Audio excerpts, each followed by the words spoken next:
Hey guys, Kim Gorski here on another edition of Balance Over Perfect. So I'm going to jump right into this because this subject's really interesting because a lot of us um, may not do this at all. We may be doing this but don't feel great about it, or we don't really know how to do it. There's a lot of ways of looking at vulnerability and looking at the fact that um, it can stem from our past that we don't want to be vulnerable. It can stem from current experiences where vulnerability has been frowned upon, or even, you know, even a positive. And then also, really, it stems from the fact that you may actually be too vulnerable. And I don't even know if that's a thing, but I'm going to talk about that. Because when I think about the power of vulnerability, I got that from Brene Brown. So, a little backstory to who Brene Brown is and really where I used to be in this vulnerability spectrum. So, I was a little girl. No, not going to go that far, but I will say that I came from a place where sharing your feelings, sharing your opinion wasn't really encouraged. It didn't mean that, my parents or my friends and my family and, coworkers and employers, it didn't mean they said that.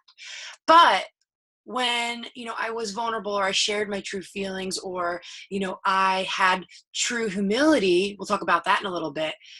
It never felt good. It never was always well received. And then it built up my own.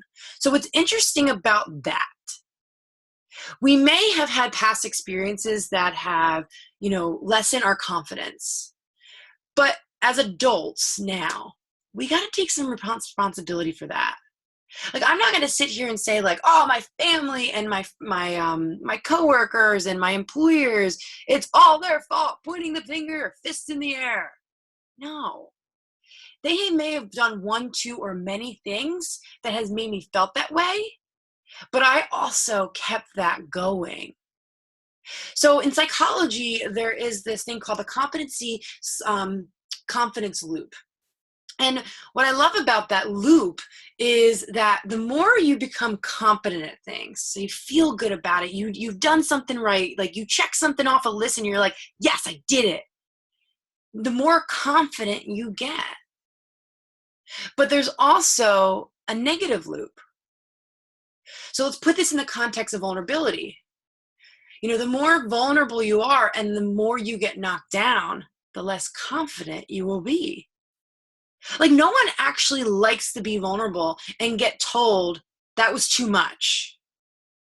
Or, why are you saying stuff like that? Just get over it. That's no fun. I mean, no one's jumping for joy for that. But what I can say with the power and the positive side of vulnerability is that when you start to get around people that are ready to hear that or ready to just listen, I think it's a big tip that I always share with people is that when they're vulnerable with someone or they want to share something that they're afraid to share with someone, have they asked the person's permission? And I'm not talking about like, here's my permission slip. I'm talking about like, hey, are you open for a space for me to be able to share this with you? I'm feeling really vulnerable. And I'd really like to see some of your advice, or I just want you to listen. Have you set the stage? Setting the stage is vital. So that may sound like a business deal and I'm talking to my boss like that, but guess what? You're not getting what you want out of the relationship, work, personal, or even yourself, if you don't ask that permission. So check in on yourself right here. What kind of stuff are you asking for? Are you asking for that permission? Set the stage. And then I look at now vulnerable, where you're like, well, I can't be vulnerable with anyone because my friends, my families, my coworkers, everyone around me. Well, get someone in your corner. And I started to find that through podcasts right here. Not this one per se, but with TED Talk. That's where I met Brene Brown. With Brendan Burchard on The Charge Life. Start to get people in your corner. So you may not actually know them, but guess what? they're probably going to be your biggest supporter because they're going to speak to your heart. And that's what I try to do here on this podcast because it was so beneficial for me that I have to pay it forward. It's like no ifs, ands, or but. I'm like, podcast saved my life. So now, how can I be in your corner? I have the honor of being in a lot of many women's corners, but how can I be in your corner to at least to this capacity? So now check in with that. Who's in your corner? If you really feel like you don't have that at home or you don't have that right now. Because we all do. It's just a matter of going to different tools and resources. And that brings me to my next point is that, we beat ourselves up so much. We're like, well, we can't be vulnerable or I'm not vulnerable because of this, this, and this in my life. And this is what I have in my life. And this happened. But guess what? You got to ask yourself, is it working for you? And 99.9% of the time it's not usually working for you. Because vulnerability is necessary for our positivity, our happiness, our joy in life. And I say that with so much conviction because if we don't give it or receive it, we're going to find ourselves closed off. We're going to find ourselves reserved. We're going to find ourselves not really sharing the true us. So how are you able to now translate that? So you may not have any vulnerability in your bones. I know a lot of people like this, and that's me. That was me. I never wanted to cry. I never wanted to share my true thoughts and feelings. So that's why the truth is huge for me now. It's sometimes to my deficit. And I say that because I'm like, oh, wait, that was a lot that I just shared. I'm sorry. So I have to check in with my loved ones. I have to check in with myself. And I have to check in with the fact that not everything has to be out there. I share a ton of my truth because it sets me free, but I also share it because I believe it will set someone out there free. And maybe that's you. Because when we share that vulnerability, we start to increase that competency confidence loop. We start to increase our enthusiasm. We start to increase our joy, and we get that 10% happier that we're all striving for at the end of the day. So vulnerability can be packaged in a not so pretty package. You're like, wait, why did you package that up like you were sending me off to UPS all brown? That doesn't sound fun. I want this pretty pink package. Guess what? Vulnerability is packaged not so pretty. But the outcome is that beautiful, luscious, you got glitter and bedazzle, whatever you need, girl, on the other side of that package. Because the more you set that free, the more you understand you. So I had a gut check with this question, and it's so great that I even said it like that.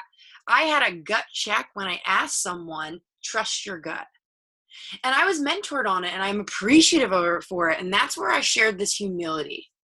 So I'm in a space where I mentor women. I'm in a space where I'm, in a lot of people's corner. And I never, and I cannot repeat it enough, I never, ever want to come from a place that I'm never not learning. So I'm always a student. That's one of the things that I have in my life as a success marker, be that student. Because I am 31 years young. I have a lot to still learn, but I still have learned a lot. And so when I experienced that humility of that I had to gut check myself, when I said, but yeah, I told her to trust her gut. And my mentor said, but how can she ever trust her gut if she doesn't know what to go off of? I was like, oh, you're right. So now let's go back to this piece of vulnerability. Where have you been successful in this vulnerability? So have you shared with a girlfriend and she gave you loving arms? Have you shared with a coworker and they totally related to you? Have you shared with a spouse and they said, I believe in you after you felt so low? Where have you had that? Because if you have not had that, trusting your gut to be more vulnerable will not happen. Why? Because it's hard. It's hard to begin with. And it's even harder if we don't have a point of reference that we have been successful. So if you're anything like me and didn't have a ton of success with this early on, go get some people in your corner. Go re-listen to this podcast. Go download Brené Brown's The Power of Vulnerability. Go get the positive, amazing man, Brendon Burchard, in your life. Because the more we do that, the more we'll feel competent, the more we'll feel confident, and the more we will be able to conquer. Guys, I appreciate you. And as always, I hope you give yourself grace for yesterday, peace for today, and a plan for tomorrow.